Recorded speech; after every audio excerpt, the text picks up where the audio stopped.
जितनी मेरी बरा जलील हुई है कदे किसी की इतनी बरा जलील ना हो। जवान कहता साडा गुआढ़ियां नाल बहुत ज्यादा प्यार है, कहता विशकार इको कहता दवा घर ने सलाह करके विशकारू दरवाजा काढ़ लिया, कहता जो अपने घर बनाते हैं साढ़े घर दे के जाते, जो असी बनाने उन्होंने घर दे के आने, कहता और चढ़ के पूरी पूरी रात आके साढ़े घर बैठे रहते, असी उन्होंने घर बैठे रहने, पता ही नहीं लगता कोई ओपरे ने। कहता एक दिन अचानक अब्बा जी ने गल की कि क्यों ना असी आपे जो रिश्ता कर लिए, कहता अब्बा जी ने सोचा ना तुसा तो मेरे दिल की गल कर ली है, मैनू मंजूर है। कहता घर आके अम्मा ने दसी, उन्हें अम्मा जी गुस्सा करके मैं गुआढ़ मुंडे की शादी नहीं करनी, तुसी जो मर्जी कर लो। कहता अब्बा जी ने भी आख्या तू मेरा भी दिल है ऐसी। मैं क्या अम्मा जी अब्बा जी सही आते हैं गुआढ़ बेहतर रहेगा। कहता अम्मा ने राजी कर लिया, वह भी बड़े खुश हो गए, मठियाइयां शियां एक दूजे देन ला पे। कहता 2 दिन गुजरे तो मेरी सस जी है अपनी भैन को लैके साढ़े घर आ गई। कहता घर आके कहती मेरी भैन आती है बरात में जो पानी पिलाना है। कहता ना ना अब्बा जी कहते कोई नहीं जरूरत को खर्चा करने की, भैन तुम क्यों खर्चा, ना ना खर्चे की कोई नहीं गल, लेकिन तुसा पानी लाजमी पीना। कहते अब्बा जी ने उस टाइम हाँ कर दी। कहता वो बड़े खुश होकर उठ के आ गए, पिछू अम्मा ने आख्या कि तुसा किस तरह हाँ कर दी है, तुहानू पता है किहड़े पिंड च रहिंदे ने,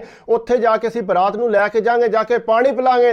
ना ना बरात नूं इत्थे किहड़े पानी पिला देणगे, असां उत्थे थोड़े जाना है, तुसीं नहीं समझदे, तुसीं एक बारी जाके उन्हां कोलों पुछ लवो ते ना कर आवो जाके। कहंदे पहलां ते अब्बा जी जांदे कोई नहीं सी, फिर जिसले अब्बा जी नूं टोरी ने जाके उन्हां नाल गल कीती, जो ओहदी भैन उत्थे सी, उन्हां आख्या ना भैन दसो पानी तुसां कित्थे पिलाना है, तुसां साडे पिंड पीण आउणा पानी, ताकि उन्हां नूं पता लगे मेरी भैन ने जिथे रिश्ता कीता है बरात आई है, कोई मेरी भी इज्जत बने, मेरी भैन की इज्जत बने। कहते अब्बा जी पहला तो आते ना ना कोई नहीं जरूरत, जिसले उन्हें ज्यादा जोर मारा तो अब्बा जी कहते ठीक है चलो असी आ जाएंगे। कहना घर आके अम्मा ने दसी, अम्मा री मत्थे ते हत्थ मारन लग पे, कर्मा लियो गुआढ़ तुसां ब्याह कीता है मुंडे दा करना है, तो तुसी हुण कित्थों आईएसां करके बसां करके ते पानी पिलाने वास्ते उस पिंड जाओगे। अब्बा जी कहते कोई गल नहीं, मुंडे दा किहड़ा सा रोज रोज ब्याह करना। कहना मैं भी बड़ा खुश हो गया, चलो मेरी बरात जाएगी, चलो किरे गड्डियां च बह के। कहना उंज ते ऐ सी कि महल्ले च अगे पिछे चक्कर ला के ते गुआढ़ियां दे घर टुर जाना है। कहना सारियां ने सलाह बना ली, कहना पूरी जिसे बरात की तैयारी श्यारी हो गई, बड़े असी खुश हाँ, कहना निकले बड़े भंगड़े भुंगड़े पांदे, कहना गड्डियां कीती असी, कहना उस पिंड जाना है असा,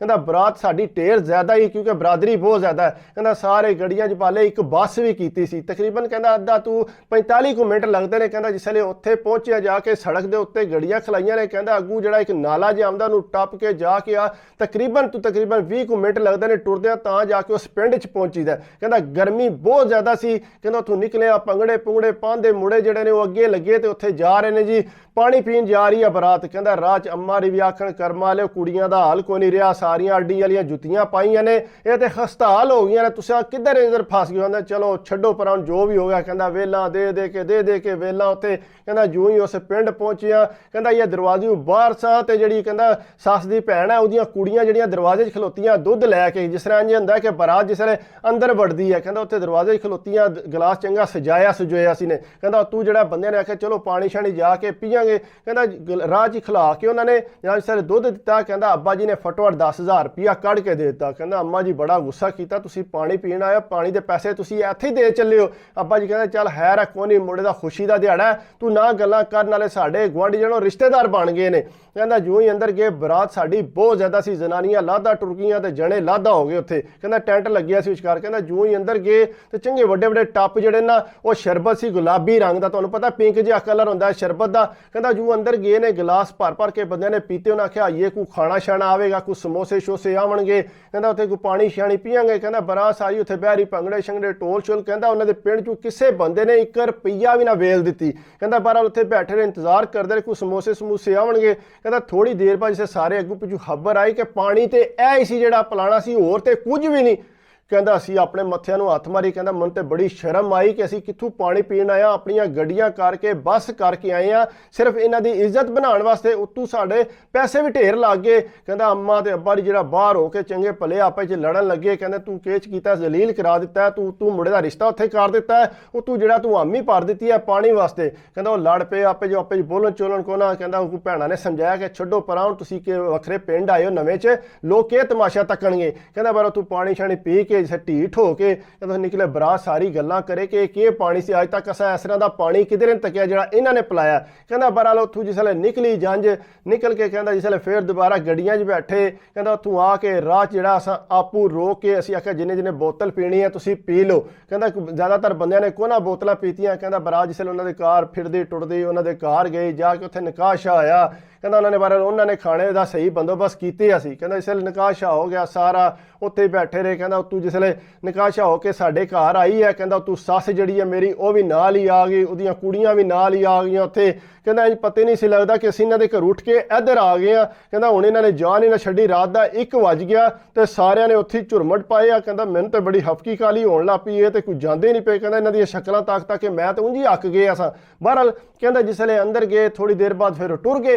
ਕਹਿੰਦਾ ਟੁਰ ਗਏ ਤੇ ਸੁਬਾਹ ਪਤਾ ਲੱਗਾ ਆ ਕੇ ਸੱਸ ਨੇ ਫਿਰ ਦਰਵਾਜ਼ਾ ਖੜਕਾਉਣਾ ਸਾਡਾ ਸ਼ੁਰੂ ਕਰ ਦਿੱਤਾ। ਕਹਿੰਦਾ ਦਰਵਾਜ਼ਾ ਖੜਕਾਇਆ, ਜੋ ਹੀ ਬਾਹਰ ਨਿਕਲੀ ਅੱਗੂ ਜਿਹੜੀ ਹੈ ਕਹਿੰਦਾ ਮੇਰੀ ਜ਼ਨਾਨੀ ਤਿਆਰ ਹੋ ਕੇ ਤੇ ਆਪਣੇ ਘਰ ਟੁਰ ਗਈ। ਕਹਿੰਦਾ ਮੈਂ ਅੰਮਾ ਨੂੰ ਪੁੱਛਿਆ ਕਿ ਉਹ ਕਿੱਧਰ ਗਈ ਹੈ? ਟੁਰ ਗਈ ਅੰਮਾ ਨਾਲ ਉੱਧਰ। ਕਹਿੰਦਾ ਮੈਂ ਕਿਹਾ ਇਹਨੇ ਚੰਗਾ ਕੰਮ ਕੀਤਾ, ਅੱਗੂ ਵਲੀਮਾ ਸੀ। ਕਹਿੰਦਾ ਮੈਂ ਕਿਹਾ ਮੇਰੇ ਨਾਲ ਜਾਂਦੀ। ਬਹਰਹਾਲ ਕਹਿੰਦਾ ਉੱਥੇ ਟੁਰ ਗਈ, ਜਾ ਕੇ ਤਿਆਰ ਸ਼ਿਆਰ ਹੋ ਕੇ ਤੇ ਉਹਨਾਂ ਨਾਲ ਹੀ ਜਿਹੜਾ ਹੋਟਲ ਤੇ ਵਲੀਮਾ ਸੀ ਉੱਥੇ ਆ ਗਈ। ਕਹਿੰਦਾ ਮੈਂ ਵੀ ਉੱਥੇ ਟੁਰ ਗਿਆ, ਜਾ ਕੇ ਉੱਥੇ ਜਾ ਕੇ ਸਾਰਾ ਵਲੀਮਾ ਸ਼ੀਮਾ ਖਾਦਾ, ਨਾਲ ਬੈਠੀ ਰਹੀ। ਕਹਿੰਦਾ ਇਸ ਵੇਲੇ ਵਾਪਸ ਆਇਆ, ਕਹਿੰਦਾ ਮੈਂ ਇਤਨਾ ਜ਼ਲੀਲ ਹੋਇਆ ਕਿ ਤੁਸੀਂ ਸੋਚ ਵੀ ਨਹੀਂ। ਕਹਿੰਦਾ ਛੋਟੀ ਗੱਲ ਜਿਹੜੀ ਹੈ ਸਾਡੇ ਘਰ ਦੀ ਉਸ ਘਰ ਜਾਂਦੀ ਸੀ, ਉਸ ਘਰ ਦੀ ਛੋਟੀ ਗੱਲ ਜਿਹੜੀ ਹੈ ਸਾਡੇ ਘਰ ਆਉਂਦੀ ਸੀ, ਜੋ ਚੁਗਲੀਆਂ ਉਹ ਲੱਗਦੀਆਂ ਸੀ। ਕਹਿੰਦਾ ਸਾਡੇ ਘਰ ਜੇ ਦੁੱਧ ਪਿਆ, ਦੁੱਧ ਜਿਹੜੀ ਹੈ ਮੇਰੀ ਜ਼ਨਾਨੀ ਚੁੱਕ ਕੇ ਤੇ ਆਪਣੇ ਘਰ ਜਾ ਕੇ ਆਪਣੀ ਅੰਮਾ ਨੂੰ ਦੇਵਦੀ ਸੀ। ਜੇ ਗੋਸ਼ਤ ਬਣਾਇਆ ਉਹਦੇ 'ਚ ਬੋਟੀਆਂ ਛੁੱਟੀਆਂ ਕੱਢ ਕੇ ਉਹਨਾਂ ਦੇ ਘਰ ਦੇ ਆਉਂਦੀ ਸੀ। ਕਹਿੰਦਾ ਘਰ ਦੇ ਬੜੇ ਤੰਗ ਹੈ ਕਿ ਪੁੱਤਰ ਅਸੀਂ ਤੇ ਆਪਣੇ ਘਰ 'ਚ ਗੋਸ਼ਤ ਵੀ ਨਹੀਂ ਬਣਾ ਸਕਦੇ। ਕਹਿੰਦਾ ਜੋ ਹੀ ਗੋਸ਼ਤ ਬਣਨ ਲੱਗਦਾ ਨਾਲ ਹੀ ਤੇ ਦਰਵਾਜ਼ਾ ਕੱਢੇ ਅਸੀਂ। ਕਹਿੰਦਾ ਦਰਵਾਜ਼ੇ 'ਚੋਂ ਅੰਦਰ ਆ ਜਾਂਦੇ ਸੀ, ਉਹਦੀਆਂ ਕੁੜੀਆਂ ਵੀ ਆ ਜਾਂਦੀਆਂ। ਕਹਿੰਦਾ ਬੜੇ ਸੋਹਣੇ ਪਏ। ਕਹਿੰਦਾ ਮੈਂ ਵੀ ਤੱਕਿਆ ਤੇ ਵਾਕਈ ਕੰਮ ਵੱਧ ਗਈ ਹੈ, ਇਹ ਤਾਂ ਜ਼ਿਆਦਾ ਹੀ ਹੱਦ ਹੋ ਗਈ ਹੈ। ਕਹਿੰਦਾ ਅੰਮਾ ਰੀ ਕਹਿੰਦਾ ਮੈਂ ਤਾਂ ਤੁਹਾਨੂੰ ਪਹਿਲਾਂ ਹੀ ਆਖਿਆ ਸੀ ਕਿ ਗੁਆਂਢ ਨਾ ਰਿਸ਼ਤਾ ਕਰੋ, ਲੇਕਿਨ ਤੁਸੀਂ ਗੁਆਂਢ ਕਰਕੇ ਹੁਣ ਖੁਸ਼ ਹੋ।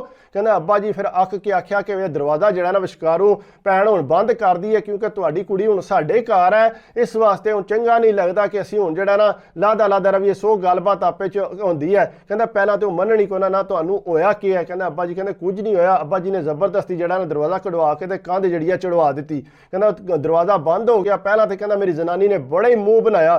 ਕਹਿੰਦਾ ਅੱਕ ਕੇ ਨਾ ਇੱਕ ਦਿਨ ਮੈਂ ਚੰਗਾ ਭਲਾ ਗੁੱਸਿਆ ਉਹਨੂੰ ਕਮਰੇ 'ਚ ਖੜ ਕੇ ਮੈਂ ਕਿਹਾ ਗੱਲ ਸੁਣ, ਅੱਜ ਤੋਂ ਬਾਅਦ ਜੇ ਤੂੰ ਆਪਣੇ ਘਰ ਇੱਥੋਂ ਇੱਕ ਜ਼ਰਾ ਸਾਰਾ ਦੁੱਧ ਵੀ ਖੜਿਆ ਜਾਂ ਕੋਈ ਸਾਲਣ ਉਧਰ ਦੇ ਕੇ ਆਈ ਜਾਂ ਕੋਈ ਹੋਰ ਸ਼ਿਕਾਇਤ ਜਾ ਕੇ ਲਾਈ, ਮੈਂ ਕਸਮ ਚੁੱਕ ਕੇ ਆਣਾ ਤੈਨੂੰ ਇੱਥੋਂ ਚੁੱਕ ਕੇ ਮਾਰਾਂਗਾ ਉਸ ਘਰ ਤੇ ਦੁਬਾਰਾ ਇੱਥੇ ਵਾਪਸ ਨਹੀਂ ਮੈਂ ਲੈ ਕੇ ਆਵਾਂਗਾ। ਕਹਿੰਦਾ ਮੈਨੂੰ ਚੰਗਾ ਛਿੱਕਿਆ। ਅੰਮਾ ਨੂੰ ਮੈਂ ਕਿਹਾ ਅੰਮਾ ਜੀ ਤੁਹਾਨੂੰ ਵੀ ਕਿਸੇ ਗੱਲ ਦਾ ਪਤਾ ਲੱਗਿਆ ਤੁਸੀਂ ਮੈਨੂੰ ਦੱਸਿਓ, ਮੈਂ ਤਾਂ ਬੜਾ ਪਛਤਾਨਾ ਪਿਆ ਮੈਂ ਜਿਹੜਾ ਗੁਆਂਢ ਵਿਆਹ ਕੀਤਾ ਹੁਣ ਦੁਬਾਰਾ ਜੇ ਕੋਈ ਇਸ ਤਰ੍ਹਾਂ ਦਾ ਕੰਮ ਕਰਦੀ ਹੈ ਸਾਰੇ ਸੁਣਦੇ ਹੋ ਪਏ, ਮੈਨੂੰ ਤਲਾਕ ਦੇ ਕੇ ਪਰਾਂ ਮਾਰਨਾ, ਆਪਣੇ ਘਰ ਇਹਨੂੰ ਨਹੀਂ ਰੱਖਣਾ। ਇਸ ਵਾਸਤੇ ਇਹਨੂੰ ਸਮਝਾ ਲਓ ਕਿ ਅੱਜ ਤੋਂ ਬਾਅਦ ਨਾ ਉਧਰ ਕੋਈ ਦੁੱਧ ਲੈ ਕੇ ਜਾਏ, ਨਾ ਕੋਈ ਸਾਲਣ ਲੈ ਕੇ ਜਾਏ, ਨਾ ਕੋਈ ਹੋਰ ਇੰਜ ਦਾ ਕੰਮ ਚਵਲਾ ਲਾ ਕਰੇ। ਇਸ ਵਾਸਤੇ ਇੱਥੇ ਹੀ ਚੁੱਪ ਕਰਕੇ ਪਵੇ। ਕਹਿੰਦਾ ਪਰ ਉਹਨੂੰ ਤਾਂ ਮੈਂ ਸਮਝਾ ਲਿਆ ਤੇ ਉਹ ਚੰਗੀ ਭਲੀ ਸਮਝ ਗਈ। ਉਹਨੇ ਆਖਿਆ ਅੱਜ ਤੋਂ ਬਾਅਦ ਮੇਰੇ ਕੋਲ ਤੁਹਾਨੂੰ ਸ਼ਿਕਾਇਤ ਨਹੀਂ ਆਉਣ ਲਈ। ਕਹਿੰਦਾ ਉਹ ਵੀ ਜਿਹੜਾ ਚੁੱਪ ਕਰਕੇ ਆਪਣੇ ਘਰ ਬਹਿ ਗਏ। ਕਹਿੰਦਾ ਉਹਨਾਂ ਨੂੰ ਸਮਝ ਆ ਗਈ ਕਿ ਇਹਨਾਂ ਨੂੰ ਸਾਰੀ ਗੱਲ ਦੀ ਸਮਝ ਆ ਗਈ ਹੈ। ਕਹਿੰਦਾ ਬਹਰਹਾਲ ਆਪੇ 'ਚ ਸਾਡਾ ਬੋਲ ਚਾਲ ਜਿਹੜੀ ਆ ਬਹੁਤ ਘਟ ਗਈ। ਕਹਿੰਦਾ ਕਿਧਰੇ ਸਲਾਮ ਦੋ ਹੋ ਜਾਂਦੀ, ਜਿਸ ਤਰ੍ਹਾਂ ਪਹਿਲਾਂ ਪਿਆਰ ਸੀ ਉਹ ਸਮਝ ਲਓ ਕਿ 1% ਰਹਿ ਗਿਆ ਸੀ। ਪਹਿਲਾਂ ਤਾਂ ਇਹ ਲੱਗਦਾ ਸੀ ਸਾਰੇ ਇੱਕ ਆ। ਕਹਿੰਦਾ ਇੱਕ ਰਿਸ਼ਤਾ ਹੋਣ ਦੀ ਵਜ੍ਹਾ ਨਾਲ